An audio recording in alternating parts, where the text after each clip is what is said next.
Hi students, very good evening to all. So students, हमारे पास जो 10th क्लास का सिलेबस है वो कंप्लीट हो चुका है।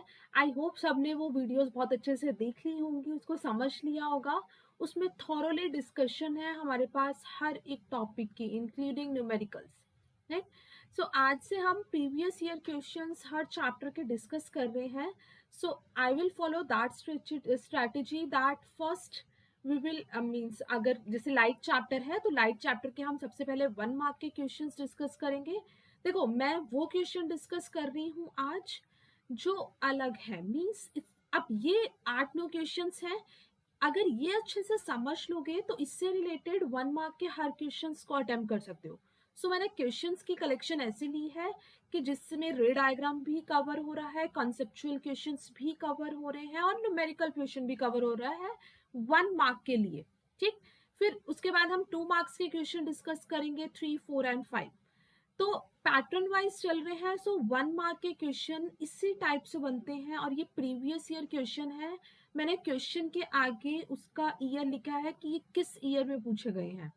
सो इस लेक्चर को बहुत ध्यान से समझना, बहुत इजी लेक्चर है और बहुत जल्दी से हो जाएगा।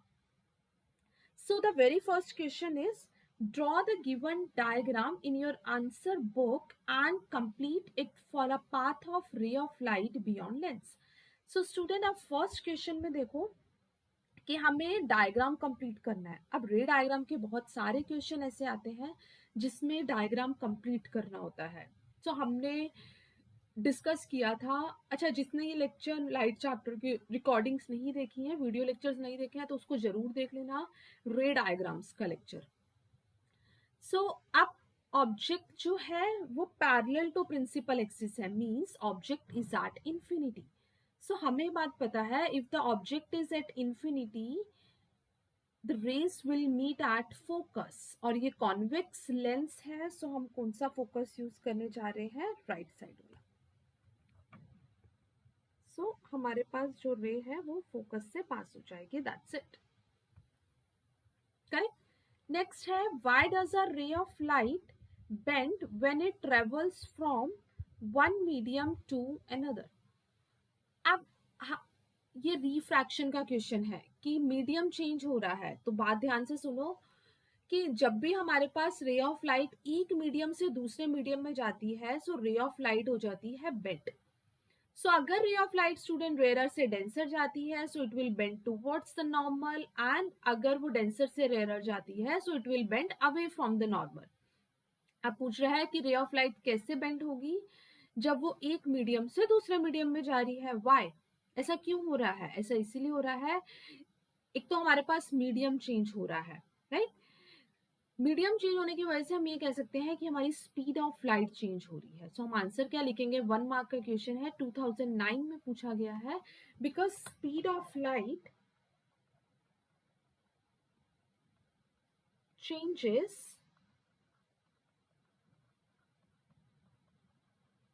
when light travel from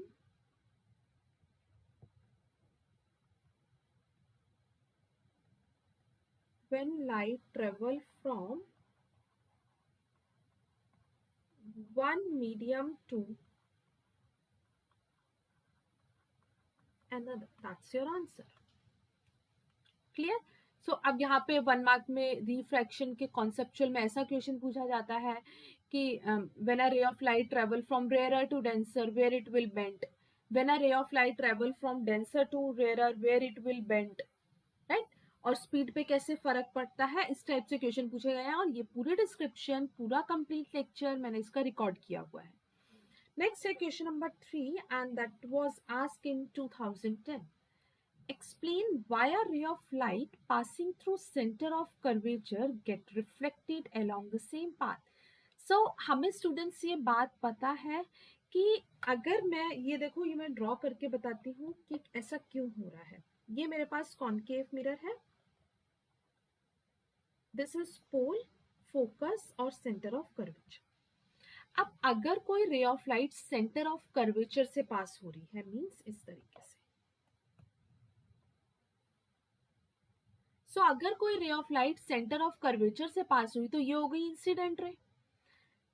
और हमें ये बात पता है कि जब हम नॉर्मल ड्रॉ करते हैं, नॉर्मल हमेशा कहाँ से पास होता है, सेंटर ऑफ कर्वेचर से। सो हमारे पास जो नॉर्मल है वो कहाँ से पास हो गया, centre of curvature, right. So normal पास हो गया सेंटर ऑफ कर्वेचर से। स्टूडेंट्स, इंसिडेंट रे यही है, नॉर्मल भी यही है, तो इसके बीच में एंगल कितना हो गया, 0। सो अगर एंगल ऑफ इंसिडेंस 0 है, सो एंगल ऑफ रिफ्लेक्शन भी क्या होगा, 0। सो इसी वजह से जो रे ऑफ लाइट है वो रिट्रेस करती है पाथ। सो आंसर में क्या लिखोगे, डायग्राम बनाओगे, since angle of incidence is 0, so angle of reflection is 0, that's why the ray of light passing through center of curvature retraces its path or reflected along the same path. That's your answer. Next is question number 4. What is the nature of image formed by a concave mirror if the magnification is +3? अब इसके लिए कैसे करेंगे, देखो magnification हमारे पास क्या है, +3। अब स्टूडेंट्स ये प्लस साइन इंडिकेट करता है, प्लस इंडिकेट क्या करेगा कि इमेज है हमारे पास वर्चुअल, और वर्चुअल इमेज हमेशा कैसी होती है, इरेक्ट। अब फिर हम इसका चेक करेंगे, न्यूमेरिकल नंबर मींस मैग्नीट्यूड। अब ये मैग्नीट्यूड क्या है, 3।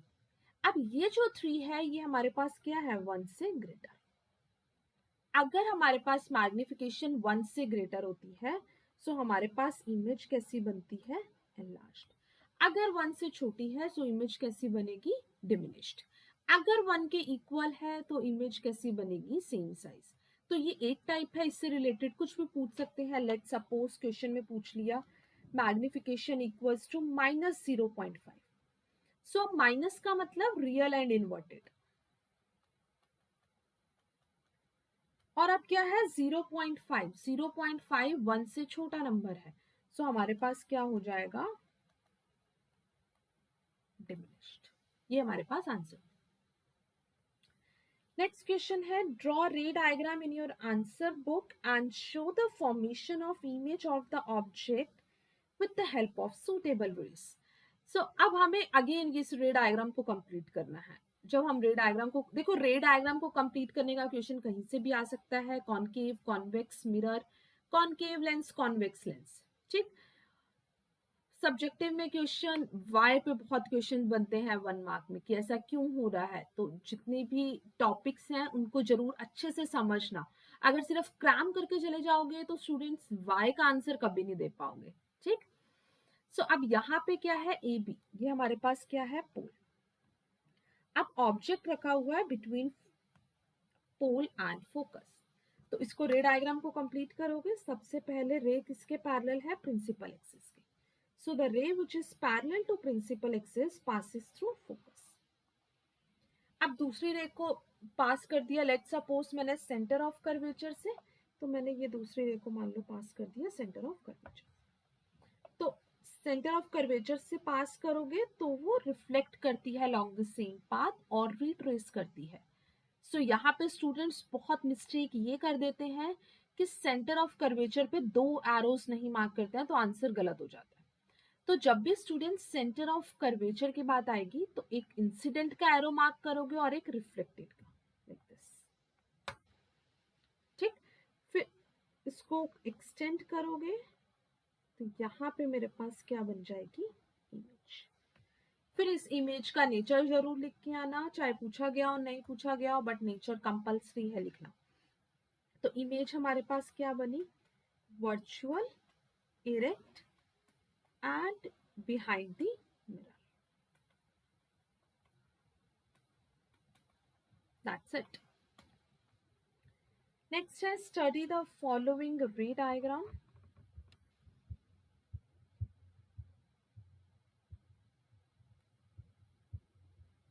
अब ये 2013 में आया हुआ है। अब सारे रे डायग्राम को बहुत अच्छे से चेक करोगे और ये बताओगे कि कौन सा करेक्ट है, कौन सा इनकरेक्ट है। देखो क्वेश्चन क्या है,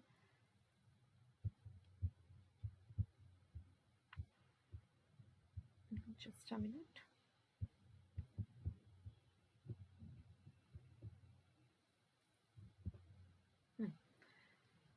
अब हमारे पास फर्स्ट है कि जो रे है वो ऑप्टिकल सेंटर से पास कर रही है, तो ये बिल्कुल सही है कि जो रे ऑप्टिकल सेंटर से पास करती है वो हमारे पास बिल्कुल सीधी चल जाती है, उसमें कोई डेविएशन नहीं होता।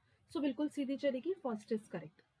Second, ray is parallel to principal axis. So the ray which is parallel to principal axis passes through focus. This is also correct. Converse is also true कि अगर कोई रे फोकस से पास कर रही है तो वो प्रिंसिपल एक्सिस के पैरेलल है, तो फर्स्ट भी सही, सेकंड भी सही और थर्ड भी सही। फोर्थ, ये यहाँ से फोकस से गई तो ये प्रिंसिपल एक्सिस के पैरेलल जानी चाहिए थी, ना कि दूसरे फोकस से पास हो जाएगी। So that means fourth is incorrect. So अगर फोर्थ हमारे पास इनकरेक्ट है तो हमारे पास आंसर क्या हो जाएगा, first, second and third,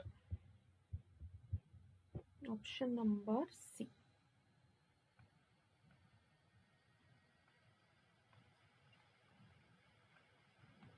option number C is correct. Now after this next question is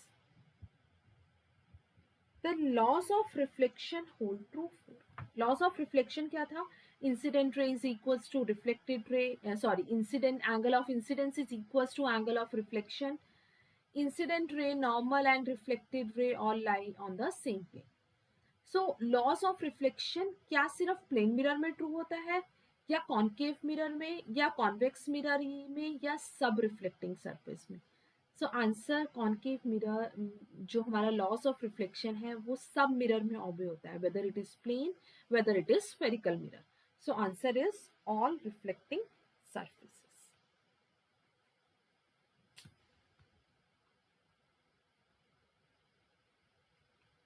So D option is correct.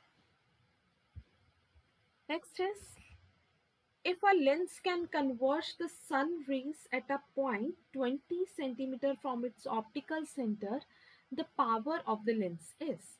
अब लेंस क्या कर रहा है, कन्वर्ज कर रहा है सन रेज को। तो कन्वर्ज सबसे पहले कौन सा लेंस कर सकता है, कन्वर्जिंग लेंस होता है convex lens. So that means ये लेंस स्टूडेंट्स मेरे पास कौन सा है, कॉन्वेक्स लेंस।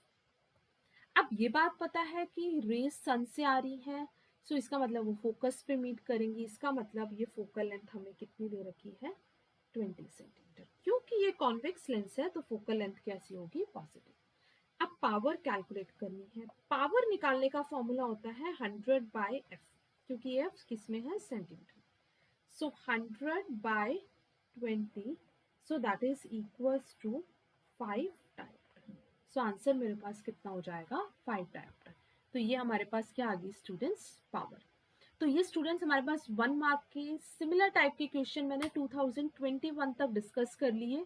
इनसे रिलेटेड जो बाकी क्वेश्चन है वो बिल्कुल एग्जैक्टली सेम है, रे डायग्राम कैसे कंप्लीट करना है, वाई के क्वेश्चन ऐसा क्यों हो रहा है, और न्यूमेरिकल सिंपल पावर पे बन सकता है, या कई बार रेडियस ऑफ कर्वेचर दे दिया तो फोकल लेंथ निकाल लो, फोकल लेंथ दे दिया तो रेडियस ऑफ कर्वेचर निकाल लो। तो स्टूडेंट्स 1 मार्क के क्वेश्चंस की प्रैक्टिस करना, उसके बाद हम नेक्स्ट लेक्चर में डिस्कस करते हैं इसके further questions. Okay then, see you soon.